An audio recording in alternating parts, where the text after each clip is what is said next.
नमस्कार दोस्तों, स्वागत है आप सभी का एक बार फिर से हमारे इस YouTube चैनल पर। दोस्तों, पेंशन धारकों के लिए पेंशन को लेकर इस समय की बहुत ही बड़ी खबरें सामने आ चुकी है। जी हाँ दोस्तों, पेंशन धारकों के लिए एक शानदार तोहफा है जिसकी भी हम इस वीडियो के अंदर बात करेंगे। आखिर पेंशन धारकों के लिए क्या तोहफा है। साथ ही दोस्तों, खाते में पेंशन के साथ साथ आप सभी का जो एरियर है वो जमा हो जा रहा है। जी हाँ दोस्तों, आप सभी के लिए एरियर को लेकर बड़ी खबर सामने आ रही है। वहीं पेंशन के भेदभाव को लेकर एक बड़ी खबर सामने आई है कि पेंशन का भेदभाव खत्म हो चुका है। सबको समान पेंशन कैसे मिलेगी, इसके लिए यहाँ पर कोर्ट का आदेश जारी हो चुका है। तो दोस्तों, ऐसे में कोर्ट के आदेश की भी बात करेंगे। वहीं दोस्तों, 2016 से पहले पेंशनर्स की बड़ी पेंशन, जी हाँ दोस्तों, प्री 2016 की जो रिवीजन है वो जारी हो गई थी और इसी के आधार पर पेंशन धारकों की पेंशन बढ़ चुकी है। तो आखिर में 2016 से पहले के जो पेंशन धारक है उनकी पेंशन कैसे बढ़ी है, साथ ही एरियर आपको कब, कितना और कैसे मिलेगा, पेंशन के भेदभाव को लेकर कोर्ट की तरफ से क्या बड़ी खबर आप सभी के लिए आई है, साथ ही साथ पेंशन धारकों के लिए क्या शानदार तोहफा है जो आज की इस वीडियो में हम आपको बताएंगे। वहीं दोस्तों, महत्वपूर्ण खबर आप सभी के लिए कि नई टेबल जो है वो पेंशन को लेकर जारी हो गई है, जिसमें दोस्तों कितनी पेंशन बढ़ोतरी हुई है, कब से ये आपको लाभ मिलेगा, इसके बारे में हम पूरी जानकारी इस वीडियो के माध्यम से आप सभी को बताने वाले हैं। इसलिए दोस्तों, आपसे निवेदन है कि आप वीडियो को लास्ट तक देखें। अगर आप पेंशन धारक है तो दोस्तों, पेंशन धारक नहीं है तो ये वीडियो आपके काम का नहीं है, आप इस वीडियो को अभी छोड़ दें।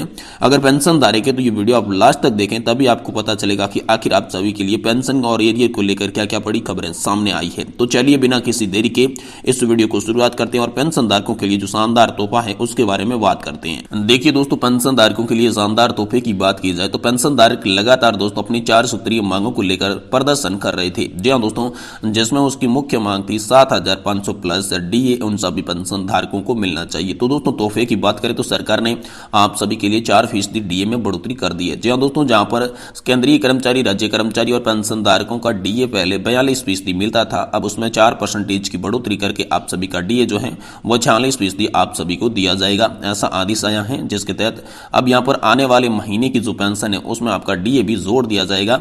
ये आप सभी के लिए बड़ी खुशखबरी है। साथ ही साथ दोस्तों, आप सभी के लिए पेंशन के साथ इतना जमा किया जाएगा एरियर। जी हाँ दोस्तों, 18 माह के डीए एरियर को लेकर बड़ी खबर आप सभी के लिए सामने निकल कर आई है कि आप सभी का जो डीए एरियर बकाया चल रहा था कोरोना काल के दौरान, जो फ्रीज कर दिया गया था, केंद्रीय कर्मचारी, राज्य कर्मचारी और पेंशन धारकों के डीए को लेकर बड़ी खबर यह है कि दोस्तों अब यहां पर सरकार की कैबिनेट बैठक के दौरान डीए पर बड़ा फैसला हुआ, जिसमें डीए एरियर का पैसा सभी पेंशन धारकों और कर्मचारियों के खाते में ट्रांसफर करने को लेकर बड़ी सहमति बन चुकी है। जी हाँ दोस्तों, डीए एरियर का पैसा अब आप सभी के लिए 3 किस्तों में जमा किया जाएगा, जहां पर पहले कयास और प्रयास ये लगाए जा रहे थे कि ये जो डीए एरियर है एक साथ सभी पेंशन धारकों और कर्मचारियों को मिलेगा, लेकिन बिल्कुल भी ऐसा नहीं है। यहां पर जो है सरकार ने कहा है कि एक साथ हम इतना फंड नहीं ला सकते, इसीलिए यहां पर उन्होंने 3 किस्तों में इसका भुगतान करने के आदेश दिए हैं। दोस्तों, ये जो 3 किस्तें हैं आप सभी को एक एक माह के अंतराल में मिलेगी। पहली किस्त बात ये की जा रही है कि दोस्तों 30 नवंबर तक आपके खाते में आ सकती है। दोस्तों, इसके लिए 1 या फिर 2 दिन का टाइम एक्स्ट्रा भी लग सकता है, लेकिन जो दूसरी और तीसरी किस्त है वो दोस्तों इन सभी किस्तों की 1-1 महीने के अंतराल में आएगी। यानी कि दोस्तों, 1 माह जैसे पूरा हुआ आपके खाते में दूसरी किस्त आ जाएगी, वहीं 1 माह बाद तीसरी किस्त आपके खाते में ट्रांसफर कर दी जाएगी। ऐसी यहां पर बड़ी खबर आप सभी के लिए निकलकर सामने आ चुकी है। वहीं दोस्तों, बात करें पेंशन का भेदभाव बिल्कुल खत्म, सभी को मिलेगी सम्मान पेंशन। तो दोस्तों, पेंशन के भेदभाव को लेकर कोर्ट की तरफ से क्या बड़ा आदेश आया है, चलिए इसके बारे में विस्तार से जानकारी जानते हैं इस वीडियो में। दोस्तों, यहाँ पर आप सभी लोग जानते होंगे कि लगातार पेंशन को लेकर कोर्ट के अंदर याचिकाएं लगाई रहती है। वहीं दोस्तों, 2006 से पहले के रिटायर्ड एक पेंशन धारक ने कोर्ट के अंदर याचिका लगा दी और उन्होंने दलील ये दी कि 2006 की पहले तथा बाद रिटायर्ड पेंशन धारकों के साथ उनकी रिटायरमेंट की आयु के आधार पर, रिटायरमेंट की तारीख के आधार पर भेदभाव किया जा रहा है। ये बिल्कुल सरकार की भेदभावपूर्ण की नीति है, ईपीएफओ की भेदभावपूर्ण की नीति है, जिसमें सरकार के संविधान के अनुच्छेद 14 का उल्लंघन किया जा रहा है और संविधान में यह कहा जा रहा है कि सबको सम्मान पेंशन पाने का हक है। तो इसी को लेकर यहां पर याचिका कोर्ट के अंदर लगाई थी, जिसके बाद हाईकोर्ट ने एक बड़ा फैसला सुनाया है। हाईकोर्ट ने कहा है कि 2006 के पहले तथा 2006 के बाद सभी जो पेंशन धारक, रिटायर्ड पेंशन धारक है, वह सभी समान रूप से सम्मान वर्ग बनाते हैं और सम्मान रूप से ही वह लाभ के हकदार माने जाते हैं।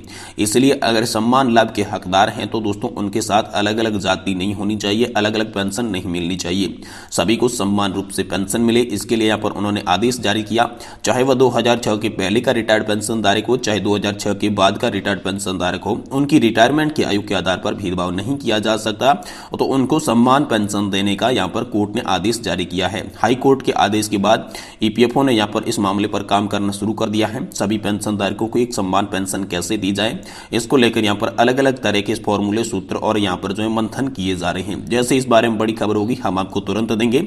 वहीं दोस्तों चलिए बात करते हैं 2016 से पहले की पेंशनर्स की पेंशन बढ़ चुकी है। जी हाँ दोस्तों, आप सभी के लिए बड़ी खुशखबरी है। अब दोस्तों 2016 से पहले के जो पेंशन धारक थे उनके लिए प्री पेंशन डिवीजन 2016 की लिस्ट जो है वो जारी कर दी जा चुकी है, जिसके तहत 2016 में जो पेंशन धारक रिटायर्ड हुए थे उनको दोस्तों ऐसा कहा जा रहा था कि आपकी पेंशन तो पहले नहीं बढ़ाई जाएगी, लेकिन 2016 से लगाकर अभी दोस्तों 2024 आने वाला, यानी कि कुल मिलाकर 10 साल के आसपास रिटायर्ड होने वाले पेंशन धारकों की एज होने वाली है। तो इसी एज के आधार पर उन्हें कहा जा रहा है कि अब आपको 5% एडिशनल पेंशन में वृद्धि देखने को मिलेगी। वहीं आपको 1 साल पूरा हो जाने के बाद एडिशनल पेंशन 10,000 की वृद्धि देखने को मिलेगी, क्योंकि सरकार ने आदेश जारी किया था पहले, जिसमें कहा गया था कि 65 साल की आयु पूर्ण करते ही कोई भी पेंशन धारक है उनकी 5% एडिशनल पेंशन में बढ़ोतरी कर दी जाएगी, यानी कि 65 साल की पेंशन धारकों की 5% पेंशन बढ़ाई जाएगी।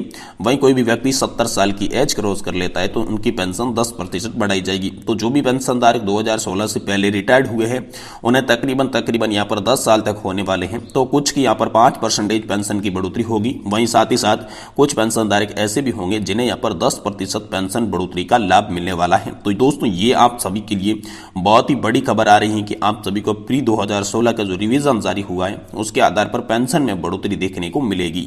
वहीं दोस्तों सबसे आखिरी और महत्वपूर्ण खबर की बात करें तो दोस्तों आप सभी के लिए नई पेंशन टेबल जारी हो चुकी है। जी हाँ दोस्तों, इस पेंशन टेबल के आधार पर हम आपको बताने वाले हैं कि आप सभी के लिए कितनी पेंशन बढ़ोतरी हुई है, आप सभी को कितनी पेंशन यहाँ पर जो है वो बढ़कर मिलेगी, किन किन पेंशन धारकों को पेंशन बढ़कर मिलेगी। अगर पेंशन आप सभी को बढ़कर मिलेगी तो ये पेंशन जो है वो आपके खाते में कब आने वाली है और कैसे आने वाली है, क्या ये 15,000 की सीमा के आधार पर मिलेगी, क्या इससे अधिक मिलेगी, इसके बारे में बात करेंगे।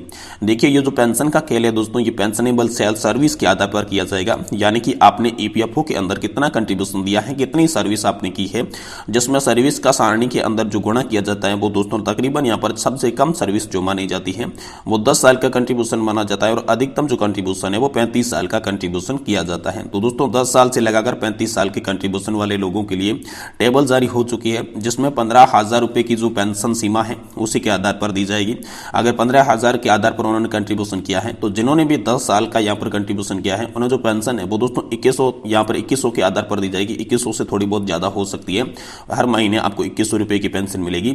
वहीं आपने 15,000 रुपए की सैलरी लिमिट के आधार पर कंट्रीब्यूशन 35 साल तक लगातार किया है तो उनकी जो न्यूनतम पेंशन है वो 7,500 हो जाएगी, यानी कि 7,500 उन लोगों को मिलेगी जिन्होंने यहाँ पर 35 साल तक कंट्रीब्यूशन किया है। वहीं दोस्तों यहाँ पर जो सुप्रीम कोर्ट ने 4 नवंबर 2022 को ये सैलरी लिमिट खत्म कर दी थी, तो सैलरी लिमिट खत्म करने के बाद यहाँ पर जो सैलरी लिमिट के अलावा जिन्होंने भी अपनी एक्चुअल जो सैलरी थी उसके आधार पर कंट्रीब्यूशन दिया है तो उनकी बात करें तो जिन्होंने भी यहाँ पर 25 या फिर 50,000 रुपए की जिनकी सैलरी थी उन्होंने अगर 10 साल का कंट्रीब्यूशन ईपीएफओ पे अंदर दिया है तो 25 साल वालों ने यहाँ पर जो 25,000 जिनकी सैलरी थी उनको यहाँ पर 3500 से अधिक पेंशन मिलेगी, और जिन्होंने यहाँ पर 50,000 रुपए के आधार पर कंट्रीब्यूशन किया है उनकी यहाँ पर 7,000 से अधिक यहाँ पर पेंशन मिलेगी, लेकिन उनका कंट्रीब्यूशन सिर्फ 10 वर्ष का हो।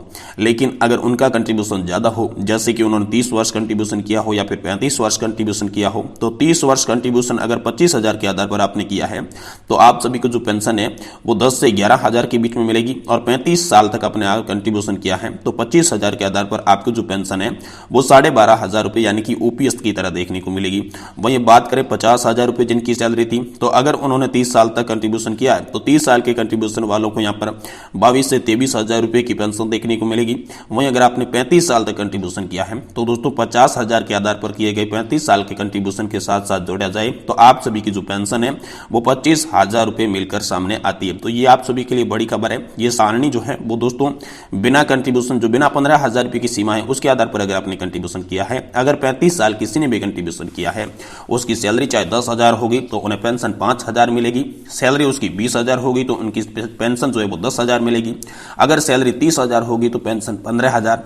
यानी कि आप सभी की जो भी है 35 साल तक अगर आप लेकर और कंट्रीब्यूशन कर देते हैं, कोई भी सीमा आप नहीं रखते हैं, तो आपको जो पेंशन है वो दोस्तों पेंशन आपको मिलने वाली है बिल्कुल ओपीएस की तरह, यानी कि सैलरी की आधी पेंशन। ये आप सभी के लिए नई टेबल जारी हुई है। तो दोस्तों आज की वीडियो में इतना ही। वीडियो पसंद आए तो इसे लाइक करें और चैनल को जरूर सब्सक्राइब कर लें।